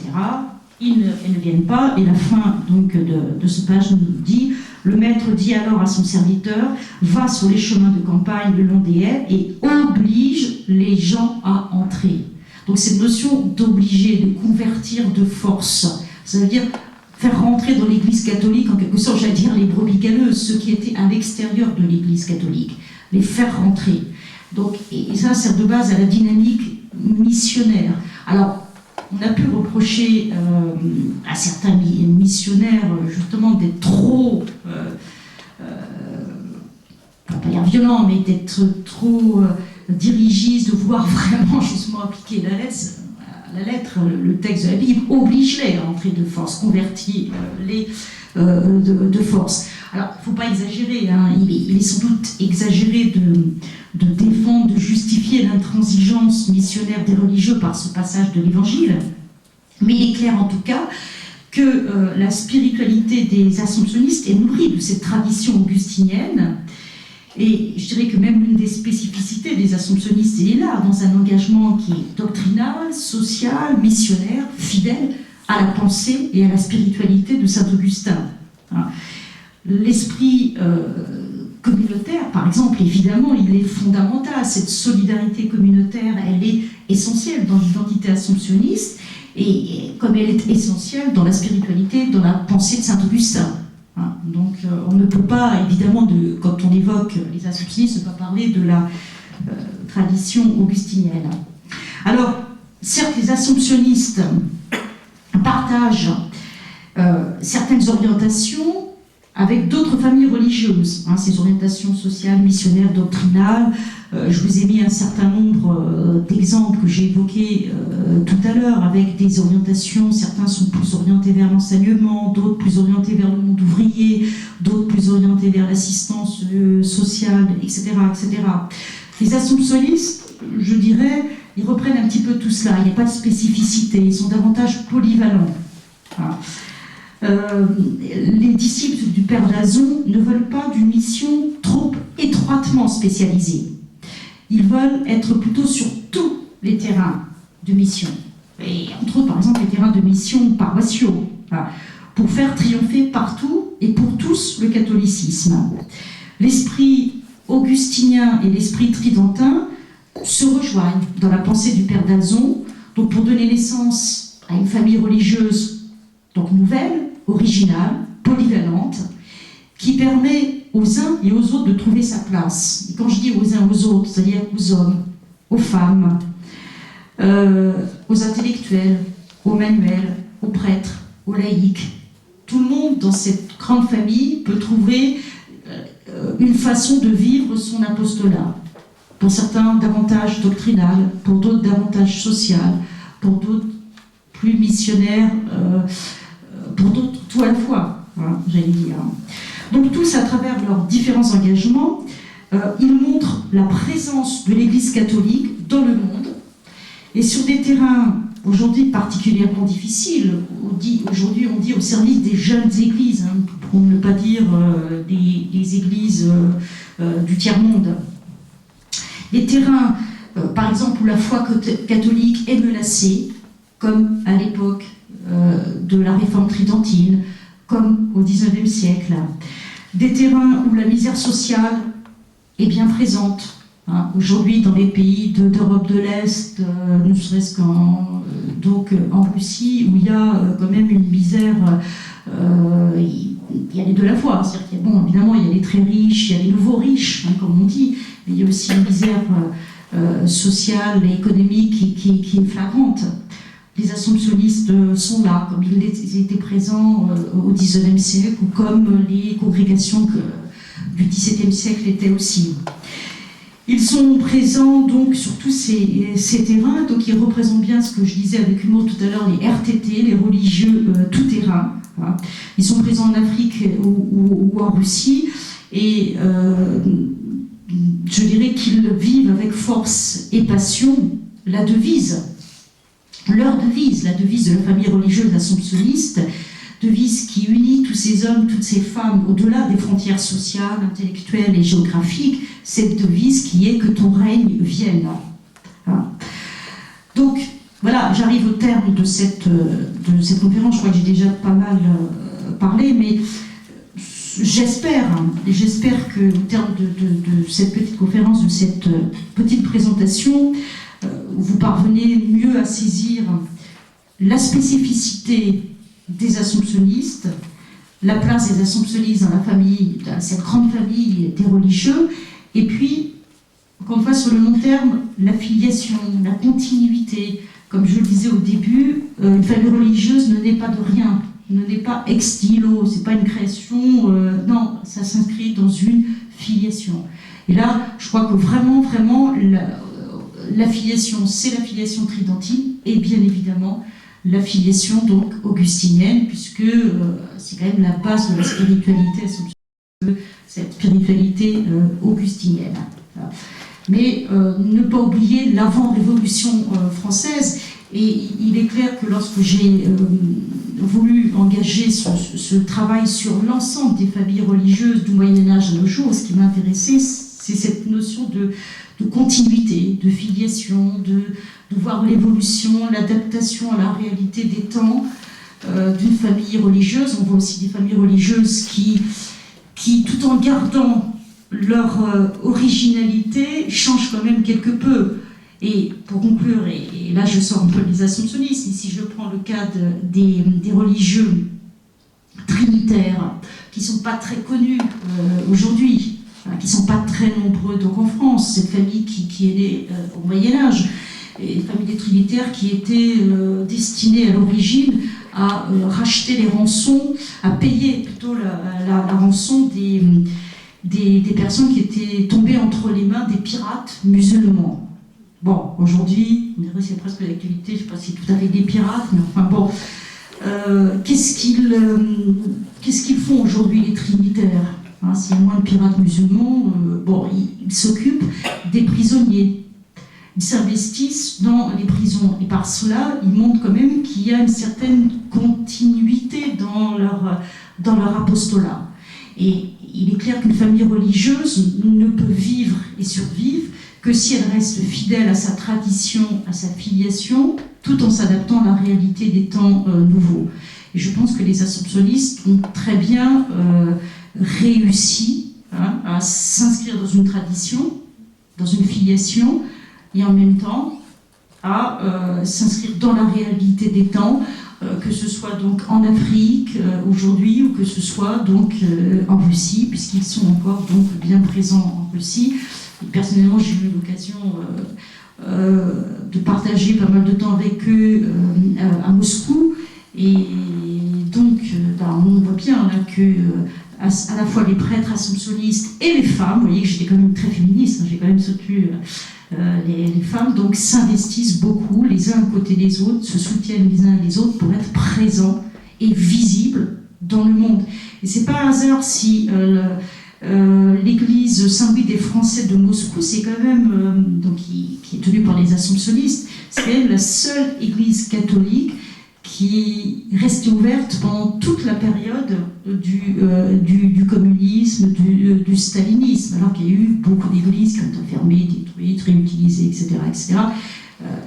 C'est l'église qui est restée debout, j'allais dire, ouverte, visible. Hein. Donc cette notion de visibilité de l'église, comme à l'époque tridentine, c'est quelque chose de fondamental aussi. Voilà. Alors, bon, j'espère que, comme je disais tout à l'heure, vous êtes maintenant aussi performants que l'Esprit Saint et que vous arrivez à vous y retrouver un peu plus dans ce vaste et complexe monde qui est celui des religieux. Voilà, je vous remercie.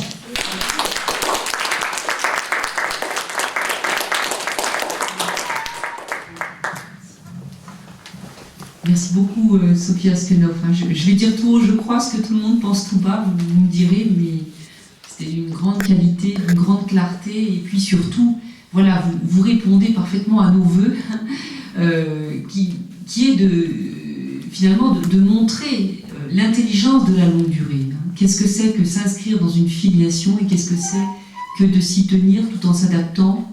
Qu'est-ce que c'est que cette histoire de la longue durée? Qu'est-ce que c'est que cette histoire des ordres religieux et des congrégations religieuses dans la longue durée? Voilà, comment s'y reconnaître? Et je crois que vous avez parfaitement réussi à nous démontrer voilà, comment la famille ascensionniste s'inscrit à la fois dans la filiation tridentine et dans la filiation augustinienne. Donc tout de suite, ça donne de la largeur. Hein. Ça permet de naviguer au large. Et puis peut-être aussi de mieux situer aujourd'hui, dans cette histoire de la longue durée, la continuité d'une tradition religieuse. J'ai beaucoup aimé ce que vous avez dit sur cette notion de continuité, qui est, je crois, un des chevals de bataille de l'histoire contemporaine. Hein. C'est-à-dire que les historiens aujourd'hui, et je vous le montrerai également la prochaine fois, essayent, et c'est nouveau dans l'histoire, essayent de s'interroger sur qu'est-ce que c'est que la continuité, comment penser cette continuité. Hein. Et il me semble qu'il y a là un défi et un enjeu pour aujourd'hui. C'est vrai, pour compléter là, je me permets de reprendre le micro. En matière d'histoire religieuse, on fait encore aujourd'hui beaucoup de dictionnaires. Dictionnaires d'histoire religieuse, donc c'est très bien, j'ai rien contre les dictionnaires, hein, on en a tous besoin. Le problème des dictionnaires, c'est que ça donne donc une définition sans justement cette vision longue, sans cette vision sur le long terme, sans permettre de voir l'évolution. On dit voilà, Capucin c'est ça, l'Assomptionniste c'est ça, etc. Mais c'est vrai et c'est pas vrai. Enfin, si on veut vraiment comprendre la spécificité, oui, il faut voir sur le long terme. Et je reconnais que ce qui m'a guidée dans l'ouvrage, donc c'est une gageure, parce que de faire du Moyen-Âge à nos jours, mais c'est ça, c'est de voir sur le long terme l'évolution et pas faire un dictionnaire. Moi j'avais souvent des collègues qui me disaient tu fais un dictionnaire, je dis non, je ne fais pas un dictionnaire, et c'est absolument pas, je tiens à dire que ce n'est pas un dictionnaire. Il en existe des dictionnaires, hein, mais c'est une histoire d'hier donc à aujourd'hui. Donc on voit la naissance à tel moment, puisque ce que ça devient. Et je prends l'exemple des Trinitaires, c'est particulièrement intéressant de voir qu'une famille qui est née au XIIe siècle, elle existe encore aujourd'hui, mais donc qu'elle vit en respectant donc son identité, mais en même temps, on est au XXe siècle et 21e, et donc la réalité, elle est autre. des questions.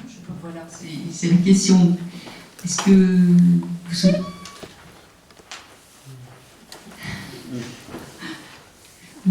Excusez, j'aimerais savoir la petite différence qu'il y a entre congrégation religieuse et société de vie apostolique, que vous le spécifiez. Oui, je ne vais pas développer, c'est plus une question, donc alors là, institutionnelle, en matière de vœux. Hein. Des sociétés de vie apostolique font des vœux, des promesses, j'allais dire privées, mais ce n'est pas des vœux dans le sens justement donc, où on l'entend, c'est pas vraiment des vœux. Et puis surtout, ce sont des promesses qui sont temporaires, qui sont renouvelables. C'est-à-dire que, je prends une fille de la charité, elle peut partir quand elle veut, je vais dire, alors que, enfin, j'exagère en disant ça, mais tandis qu'un moine qui a prononcé des vœux à la vie, bon, il est tenu par ses vœux. Voilà. Donc la grande différence, c'est la question des vœux. Vous pouvez repréciser vœux simples et vœux solennels? Les vœux, alors il y a deux choses. Les vœux simples, je ne dis pas de bêtises parce qu'il y en a qui le diront mieux que moi. Il y a les vœux simples, c'est-à-dire qu'on prononce pour la première fois, qui engage un temps. Tout à l'heure, vous avez dit non perpétuel, alors les vœux simples sont perpétuels aussi? Non, sur la... Oui, nous, mais alors. Nous, en tant qu'Oblate de l'Assomption, on fait des vœux simples, mais ils sont perpétuels. Je crois que c'est une différence par rapport au testament où on ne renonce pas à tous nos biens vœux solennels. Alors, ce qu'on a, oui, alors l'émission, c'est ce qu'on appelle donc la mort au monde, enfin, ce qu'on disait à propos des moines, c'est-à-dire qu'ils n'ont plus d'identité civile, et que à ce moment-là, donc, n'ayant plus d'identité civile, ils ne peuvent plus prétendre à l'héritage, voilà, ils sont. Mais vous allez me dire que comme je suis passée à un autre sujet, je l'aborde, hein, la question des vœux. C'est vrai que c'est compliqué. Hein. Je reconnais que c'est compliqué et que moi-même j'ai dû quand même m'y apprendre à plusieurs reprises pour souligner les différences et que j'ai toujours voilà, les vœux. Je tombe juste dessus sur les... Ouais. Ah voilà, je l'ai. Alors j'ai fait des tableaux quand même hein, dans le livre. Oui, alors c'est ça. Il y a les vœux privés qui sont toujours simples. Alors là, ce sont donc les vœux prononcés par les sociétés donc, de vie apostolique. Hein. Et puis il y a de l'autre côté ce qu'on appelle donc les vœux publics. Et les vœux publics qui peuvent être simples ou solennels. Alors, simple, temporaire ou perpétuel. Solennel, toujours perpétuel. Alors, en schématisant, en simplifiant. Mais c'est vrai que c'est pas... hein, Et les vœux solennels s'appliquent plus aux ordres, hein, oui, dans la bien sûr. définition que vous avez donnée. Tout à fait. Et les congrégations, on les vœux simples. Voilà. Tout à fait. Les ordres religieux, ce sont les réguliers, c'est forcément des vœux solennels, à vie, et qui nécessitent, pour certains qui veulent donc retourner dans le monde, une démarche difficile, qui n'est pas impossible. Hein. Il y a eu autrefois des religieux et des religieuses qui... mais donc c'est toute une démarche, puisque c'est quand même un engagement non définitif, à vie.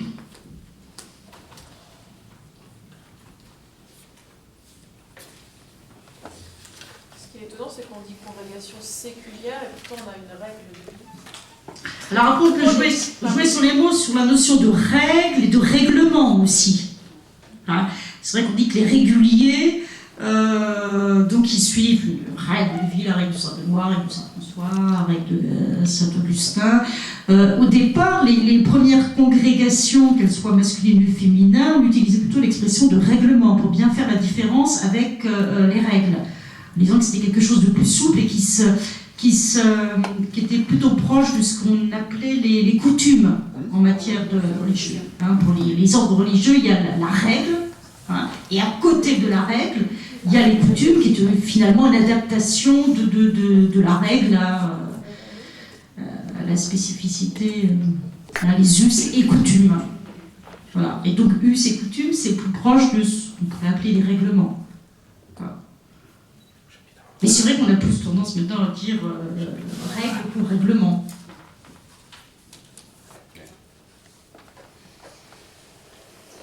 Je pensais en écoutant toute cette évolution historique que l'on est à un moment où il y a à inventer aussi du nouveau, parce qu'on est dans une société qui est tout à fait nouvelle, enfin qui soit nouvelle complètement. Bien sûr, ben, il y a des familles religieuses aussi nouvelles qui naissent avec des formules nouvelles, plus dans le sens, alors justement, ce qu'on appelle les fraternités. Hein, des fraternités donc, qui associent, ou je pense, qui sont nouvelles, les petits gris, ce qu'on appelle les petits gris, les pères du Jérusalem, donc des formules qui se veulent adapter donc à la réalité, entre autres à la réalité urbaine. Il y a toujours une constance. Enfin, je pense que c'est la vie et l'avenir de l'Église que de voir, hein, c'est comme le Giordamento de Vatican II, hein, sinon c'est la mort. S'il n'y a pas de réflexion sur l'adaptation à la réalité historique, Et à des appels et des besoins. c'est la réalité. Voilà, comme je dis toujours, les ordres mandants qui sont nés au XIIIe siècle, au moment où c'est la première grande croissance urbaine, c'est par hasard, ils sont nés par et pour la ville, vraiment. Il y a adaptation à la réalité, mais est-ce que la notion de continuité, elle ajoute quelque chose pour penser une congrégation en 2010 ? Sans doute, oui. Oui, parce que on ne peut pas gommer ça. Moi, je dis, on ne crée jamais quelque chose ex nihilo à partir de rien. Ça, c'est pas possible. On a tous, de toute façon, un héritage, on a tous une culture qui nous amène à nous inscrire dans une ce qu'on appelle nos racines, hein, dans une tradition, et donc on crée de la nouveauté, mais à partir d'un héritage, on peut appeler l'héritage. Comme le chemin neuf qui se rattache aux jésuites, par exemple. C'est un exemple. Et après, il y a, comme je disais aussi, donc le rattachement, je disais, il y a le rattachement ou la tradition ou la filiation institutionnelle ou spirituelle. Voilà. Il faut se rattacher donc à une spiritualité sans pour autant être rattaché institutionnellement à une famille religieuse spécifique. Vous voulez poser une question ? Oui. Dans votre exposé, vous avez souvent fait référence au Concile de Trente. Le père d'Alzon a vécu le Concile Vatican I. Alors comment sa participation au Concile a pu marquer aussi son projet apostolique? Je pense que là, la question du Concile Vatican I, c'est plus une question de ce qu'on appelle l'ultramontanisme, le gallicanisme, c'est-à-dire donc le lien plus ou moins étroit donc avec Rome, dans la mesure où en France, c'est quand même une tradition gallicane qui est ancienne, hein, qui remonte au Moyen-Âge. Le père d'Alzon était quand même plus ultramontain que gallican. Hein, je ne sais plus la formule exacte qu'il avait employée, jamais rien sans Rome, enfin je ne sais plus Il faut travailler avec Rome, voilà. parfois sans Rome, mais jamais contre, voilà, jamais contre Rome.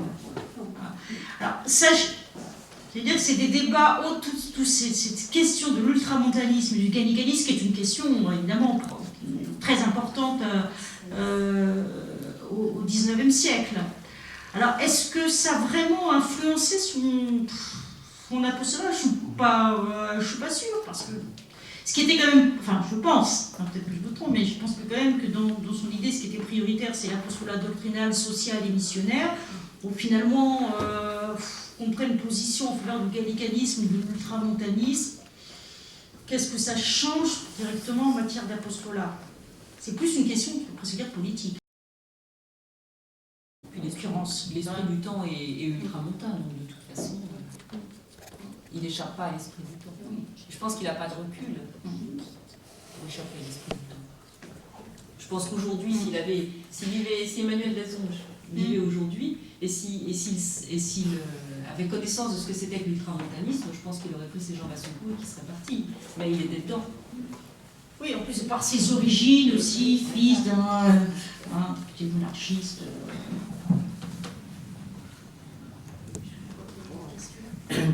Il y a un mouvement qui est plus ou moins actif selon les régions, et notamment très actif à Marseille, c'est l'Opus Dei.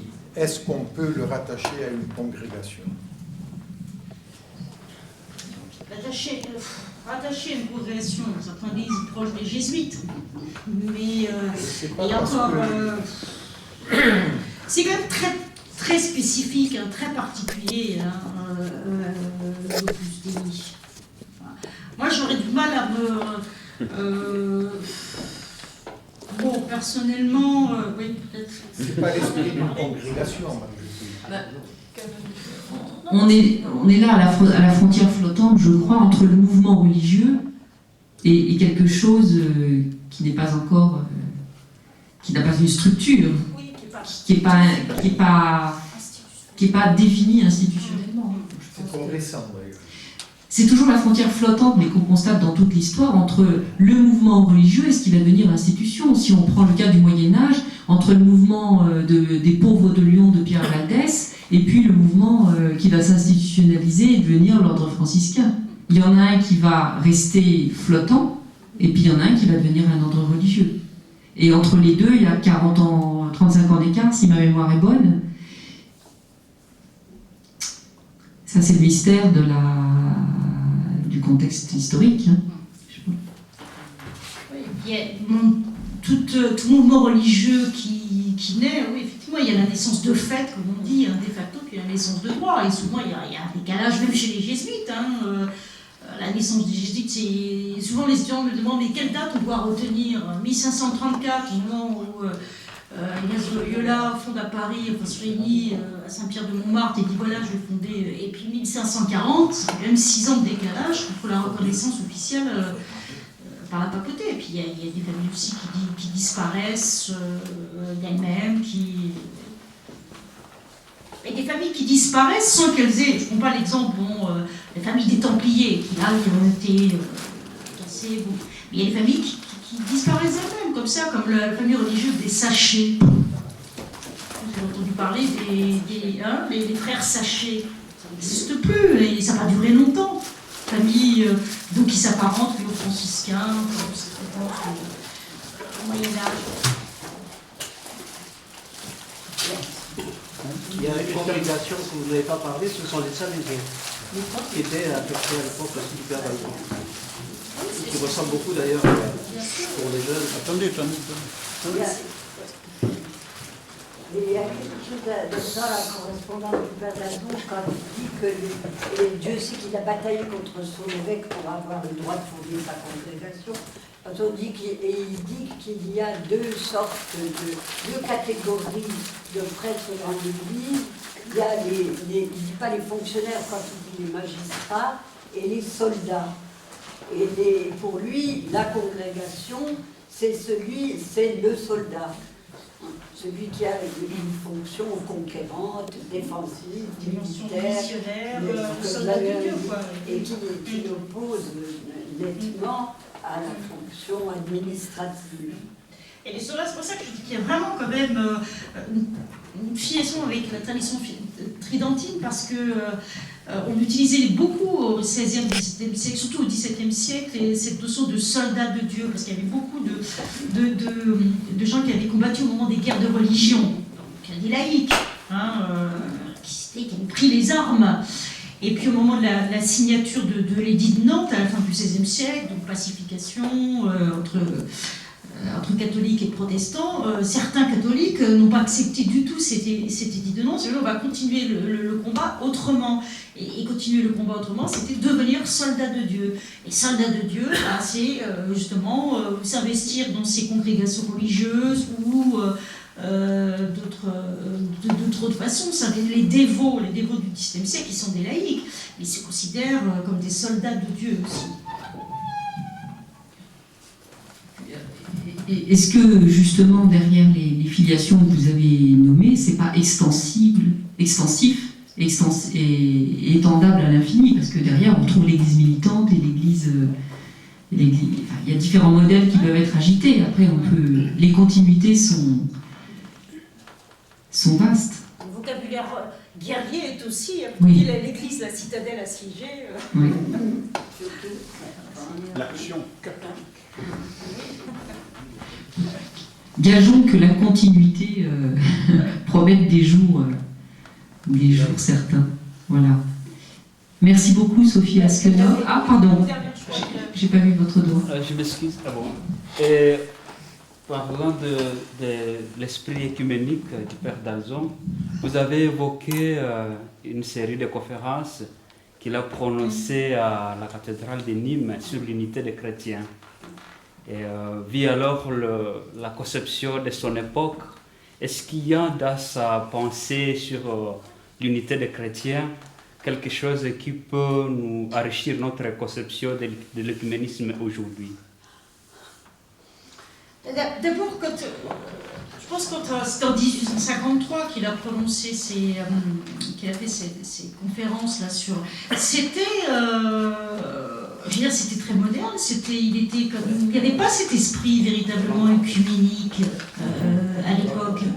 Hein. Faut attendre un petit. L'écuménisme a eu quand même du mal à vraiment extrême fin du 19e siècle. Il était pionnier là, en ce domaine-là. Parce qu'il y avait eu bien quelques tentatives de réconciliation, je pense entre autres les orthodoxes, puisque donc il s'est vraiment investi dans la question d'Orient, comme on dit, mais la réconciliation, des tentatives de réconciliation entre orthodoxes et chrétiens d'Occident, il n'y a pas... si, il y avait une première tentative à l'époque de Pierre le Grand, au début du XVIIIe siècle, mais qui n'a pas fait long feu, qui n'a pas du tout porté de fruits. Donc là, déjà, je pense qu'il était quand même pionnier en ce domaine-là. Alors après, il faudrait peut-être... moi, je ne les ai pas lues, ces conférences, voir ce qu'il a dit à ce moment-là. Oui. Mais pour lui, l'écuménisme, c'était de faire rentrer tous les protestants dans la Sainte Église catholique et romaine. Il est sur une terre... y compris par la force. Oui, ça n'avait rien à voir. Mais en revanche, ce qui a vraiment marqué son écuménisme, c'est la conversion de Newman. Et ça, c'était vraiment le modèle. Pour lui, ça a été... parce que Newman a réalisé qu'il ne pouvait pas être dans la filiation de la foi s'il faisait abstraction de toute la succession apostolique. Et donc c'est la conversion de Newman qui lui a donné l'élan écuménique pour lequel il est venu à Nîmes, en somme, mais c'était pour faire entrer les bons protestants dans le Gironde. Oui, parce qu'il aurait c'était vraiment oui, et la question d'Orient, oui, c'est quand même... Ça a été un massacre des catholiques par les Russes, c'est ça qui lui a donné son élan. Mais je voyais dans la correspondance, puisque j'ai regardé un petit peu la correspondance assomptionniste de Moscou, c'était mal accepté que les assomptionnistes viennent à Moscou. En plus, il y avait des conflits entre communautés, entre dominicains et assomptionnistes, donc ça, des querelles entre communautés religieuses. Mais c'était pas évident pour qu'ils s'installent, prennent, et même les autorités orthodoxes, vous voyez, un très mauvais œil les assomptionnistes. Qu'est-ce qu'ils viennent faire chez nous du prosélytisme. Voilà.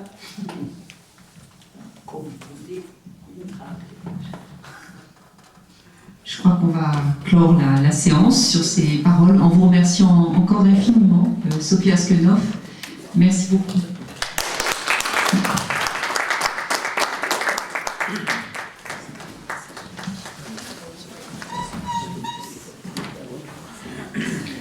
Après avoir retrouvé nos racines généalogiques, la prochaine conférence sera avec Madame Sylvie Barnet et ce sera les assomptionnistes et la question prophétique. Aujourd'hui, nous avons fait de l'histoire. La prochaine fois, nous nous tournerons vers l'avenir à partir de l'histoire.